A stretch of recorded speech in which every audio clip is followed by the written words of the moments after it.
Dəyərli tərbiyəçi müəllimlər, mən Edukompaniya Təhsil Şirkətinin məktəbəqədər təhsil sahəsi üzrə təlimçisi Zəhra Zamanova. Bu gün sizlərə tərbiyəçi müəllimlərin peşə bacarıqlarını qısa açıq məqamlarla izahını verəcəm. İlk peşə bacarığımız konstruktiv peşə bacarığıdır. Nəticə yönümlülük didaktik prinsipinə əsaslanır, iş əvvəlcədən planlanmalıdır, maddi texniki baza güclənməli, əldə B planı olmalıdır. İkinci peşə bacarığımız qnostik peşə bacarığıdır. Hərfi mənası idrak deməkdir. Tələb yönümlülük didaktik prinsipinə əsaslanır.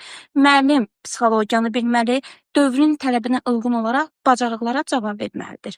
Üçüncü peşə bacarığımız təşkilatçılıqdır. Təşkilatçılıq müəllimin təlim tərbiyəsi, onun sırf təşkilatçılığından asılıdır. Müəllim asudə vaxtları düzgün təşkil etməlidir.